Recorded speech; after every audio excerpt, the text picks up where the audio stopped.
Hello and welcome to Me and My Golf TV. We are here on our Take Charge tour in San Diego, California. Today with Robert Yang, who is an expert in nutrition. This is a must-watch video. Let's take charge of your game.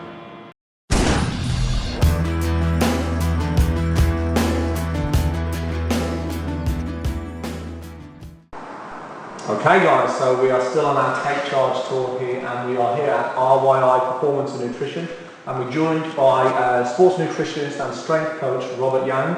Robert, thanks very much for having us. Yeah, thanks for having me. Great to be here. Yeah. Robert's an expert in nutrition and strength training. So today we're going to be talking about some of the basics for nutrition for golfers. Now, we know this is really important for performance, but a lot of guys at home, we know what it's like when they get to the golf course, they may not be eating the right things. So hopefully today we can give you some guys some of the important things, maybe some awareness of what you should be eating and some of the reasons why. So Robert, why is nutrition so important for the golf course, and what are we looking to get out of the food we're eating, for performance really?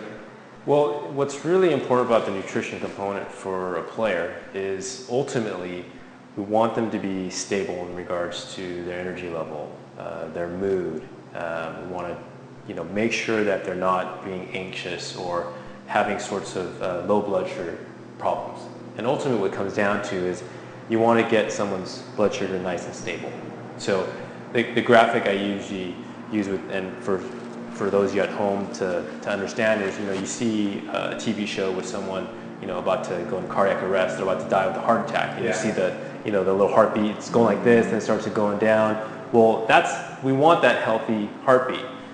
That's actually completely detrimental for blood sugar. So we don't want to see that peak and valley of a heartbeat. We don't want to see a roller coaster. We want to see a nice flatlining of the blood sugar. That way we can ensure that there's no fatigue, there's not going to be mood issues or anxiety or someone getting really pissed off and being pissed off for the rest of the round because they hit a poor shot. Yeah. So that's where nutrition will really come into play. Okay, so the blood sugar levels, sort of keeping that constant is that's right. Contribute to just all those things of keeping that performance and the energy levels good. Okay, so leading into that, what are the common mistakes in terms of the nutrition that you see? I mean, we see lots of golfers, What are the common things that you see golfers do, and how does that impact on those sort of blood sugar levels? Right, so I would say the number one mistake is skipping breakfast. So it's, woke up late for tea time and they skip breakfast and they may have coffee on the go. And the problem with that is that when you skip breakfast, you're not establishing that level of blood sugar. And so the blood sugar will continue to drop. And there's ever research showing that there's what we call the second meal effect, which means that if you eat breakfast versus not eating a breakfast, your blood sugar control is that much greater after lunch. So for people that skip breakfast and they try to make it up maybe with a donut or coffee or something, their blood sugars are already kind of ruined at that point, and then they're just going through this roller coaster effect and trying to manage it as they're on the course, which is too never even get it sorted that day, even do they? Yeah. Okay, so breakfast again, it's so easy to do. A lot of people may, like I say, wake up late and think, I'll do it, but I'll get into it later. Right. And I think some people don't wake up that hungry. They wake up and they think, right, I'll just get something later on. But like you say, then they're sort of trying to catch up, but it's already too late. And if you think about it as well, they've probably gone 8 or 9 hours without eating, and then they go and play golf for 4 hours. So you try, you go 13, 14, 15 hours without eating and doing a physical exercise.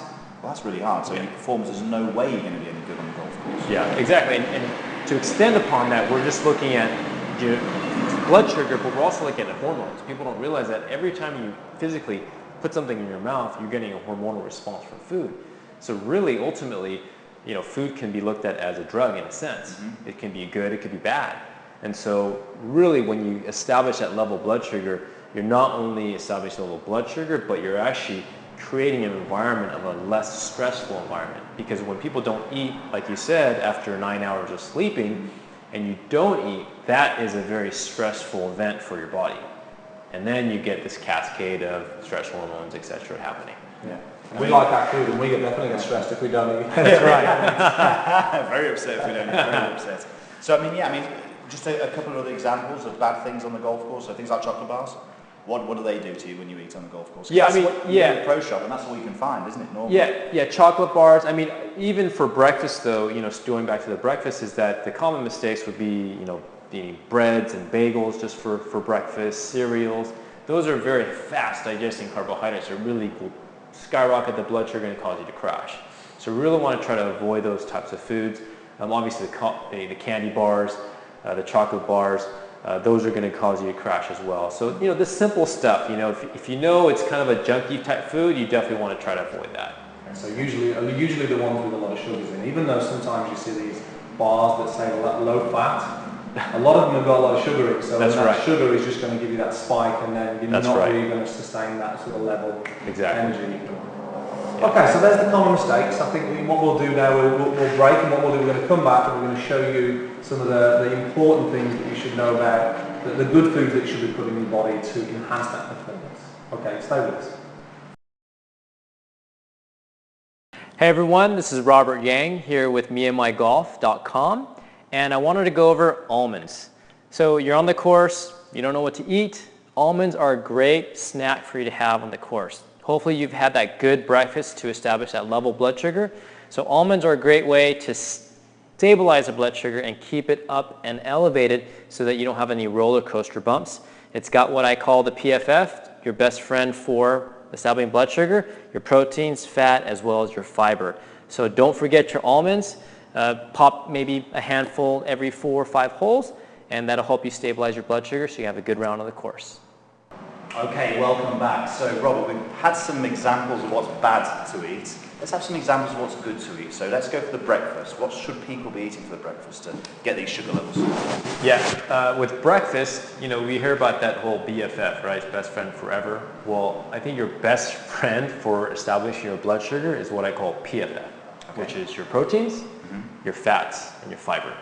Okay. So what does that ultimately look like on a plate, right? Yeah. So proteins, I would say eggs are very easy to do. Hard-boiled eggs, easy. I've known golfers that some like smoked salmon in the morning. So whatever you like protein, that's very important. Number 2, fat. So if you're going to eat a protein source like eggs, you're going to get some fat from the yolks, obviously, or if you cook with some fats. And then fiber would be anything. I would prefer vegetables at number 1, maybe an omelet, or fruit is easy for grab and go in the morning. So a sample would be maybe a few hard-boiled, soft-boiled eggs, and maybe a piece of fruit. For maybe some of you out there that are on the rush, on the go. That would be very good for a breakfast. The fat and the fibers are really to keep the digestion a bit slower. So we don't want it to digest too fast, because if they digest too fast, they're going to be hungry at hole 2, and their blood sugar is going to start dropping. So with a golfer, I like to have them add more fat into their diet so that the food stays with them a lot longer and the blood sugar is released a lot slower. So that's the key thing, is that we want to make sure that it digests a bit slower and stays with them a little bit longer. I wouldn't even mind adding bacon in there. I know most people think bacon is bad, or it's bad for your cholesterol, whichever. But in reality, if you do the research on what's the chemical composition of bacon, it's actually over 50% monounsaturated fat. So monounsaturated fat, we think of olive oil, avocados, nuts, the heart healthy fats. And that's technically what's in lard or the bacon fat. Yes, a certain percentage is saturated fat and polyunsaturated fats, but you're getting a fair bit of monounsaturated fats. But that tends to stay with someone a lot longer if they can get that type of fat within the system. And it tastes good to the golfer too. And it's something you can get when you travel and all over the restaurants. So that would be that good breakfast to have first thing in the morning. It's interesting that you haven't mentioned carbohydrates there. Is there a reason that is that all to do with this? Well, yeah. So there's a misconception. So we want to get carbohydrates, and we're getting them in the form of vegetables, and then we're getting them in the form of fruit. So people always forget the vegetable and fruit, because they go, well, that's not really a carbohydrate. Well, it is a carbohydrate. It's just more of the healthier ones. Ones that people don't like to really eat. But I think that's where you have to play around with, experiment with a little bit, but start with protein and fats, some veggies, some fruit first. If that doesn't feel like it's enough with you, then you can start adding in maybe some potatoes, some starches in there, and that'll maybe sustain you a little bit longer.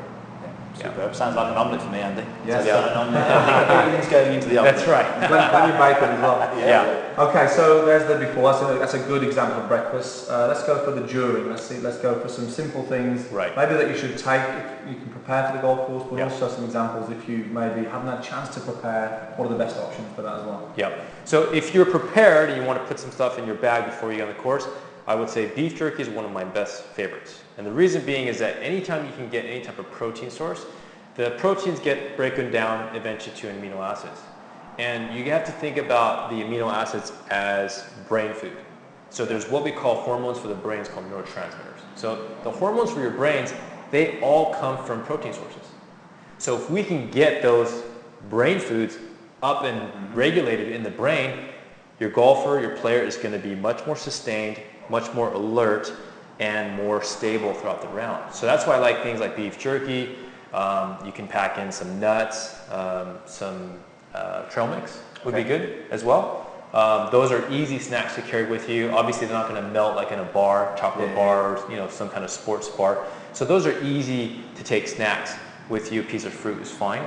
Now, if you're rushing out the door and you forget, I would say my choices would be, a cup of chicken salad, egg salad, tuna salad, something like that that you can possibly get. The other options are fruit and nuts, or peanuts. When you say nuts as well, going back to the nuts. Yeah. Salted or unsalted? No, I want salted. So, salted? if we nitpick, it's not maybe the greatest type of salt, but because you're sweating on the course and you're losing salt from sweat, you have to replace that salt. Yeah. So especially your golfers that tend to twitch and cramp and have those symptoms, you got to get the salt back in. Very, very important to help the rehydration process. Okay. Yeah. Okay. And with rehydration, what should we be drinking? Yeah. So hydration, I would say the typical player should be drinking about half their body weight ounces per day. Okay. So if you take a 200-pound golfer, they're going to be 100 ounces a day. 50% that should be during the round. So about 50 ounces during the round should be what they're consumed. One of the mistakes people make is to consume lots of sports drinks. Yeah. Lots of carbohydrates, but then again, you're putting yourself on that roller coaster effect, right? Yeah. Boosting and then boosting again. And for our players that are a bit overweight, you're just going to be layering on more body fat by doing that sort of process. So really, you want to go water, and then you do a pinch of unrefined salt in there. Okay. And that's your natural electrolyte. Okay. Yeah. Superb. So it's almost like an isotonic sort of type. Yeah, exactly. I mean, if it tastes like ocean water, it's way too much salt. No, you might be drinking it. That's right. I had a mouthful the other day. Yeah. Okay, so that's some good examples there of, I suppose, just educating guys there what the things they can take that's just going to keep those energy levels good. Yeah. Now, how important is it? How important is your post-game meal? So why is that so important? Yeah, post-meal is important because we want to try to optimize that recovery process and get that recovery as fast as possible so we can get the player back on the course again or back in the gym as soon as possible. So at that period of time, then that's when you want to probably add in your proteins, of course, and then some starches. So the starches that I like to use would be rice would be really a good one. At that point, I don't really care if it's white rice or brown rice or Spanish rice, just rice, potatoes, sweet potatoes, plantains. Any of those types of starches are very good post-workout. So now your body is somewhat depleted from playing, walking a course. So at that period of time, your muscles, your body's primed to absorb these carbohydrates for them not to go into fat cells, but to actually facilitate recovery. So that would be the appropriate time to have the starches. So it's not that you don't ever have starches, you just have them at the appropriate time. Yeah, of course. Yeah. Okay, that sounds good. So pretty simple, some simple ideas there for, it just stresses there the importance of having a good, healthy breakfast that's going to set you up for the round. Some simple things then when you're playing golf, obviously to keep you the best chance of performing to your best. Really, it's so simple to do if you're prepared, but knowing the effects that these foods have on your body also just makes a big difference in my opinion. Sounds good, sounds good. Okay, so stay with us. After the break, we're going to show you how to get in touch with Robert, and he can help you maybe one-to-one with that training. Okay guys, so there you have it, some very simple stuff that you can work on that's going to improve your performance there with nutrition. Big thanks to Robert for having us today. Yep. Thank you, Robert. Thank you very much. And make sure you do what he says, because they've seen the size of this guy. So, Rob, anyone who's interested in sort of getting in touch with you or working with yourself, what can they do? So they can reach me through the website. It's robertyang.net. Again, if you go to .com, you're going to get an actor. So go to .net. I work in my studio here, as you can see, as well as online. So I do a lot of consultations across the world, working with players and nutrition and exercise as well. Okay. And so they can reach me again through the website, robertyang.net. Okay, so that's anybody? Anybody. So it could be a player, it could be amateur, it could be a volleyball player, it doesn't matter. Okay. If they have some health issues or they want to increase their performance, then I can help them with that. Okay, superb. And I know you've got an ebook that you've just finished as well. As we talked about, it's in the process finishing. This one's going to be I don't know the exact title yet, but something to do with nutrition and golfers, because I've worked with golfers since 2004 now, from the elite level to all the way down to the weekend warrior. So I've really tried to address what I thought would be important for each player, and I've broken it into really 3 parts. So basically, it's going to be on usually some kind of hydration, probably nutrition, food, and then the third component would be supplements, because as we know with golfers, they're always complaining about low back pain or whichever, popping pills. So really I try to address some of those health issues that some of the players do have. So it's basically a more in-depth way of looking at nutrition from what we've done here. So we've just done the basics of it. Yeah, just the basics, but more in depth, exactly. So Robert, it's well worth looking at when Robert does. Robert's on the advisory board for the Tightness Performance Institute as well. Yeah. So it's well worth giving that ebook. We'll actually post that out there as well. So thanks, appreciate that.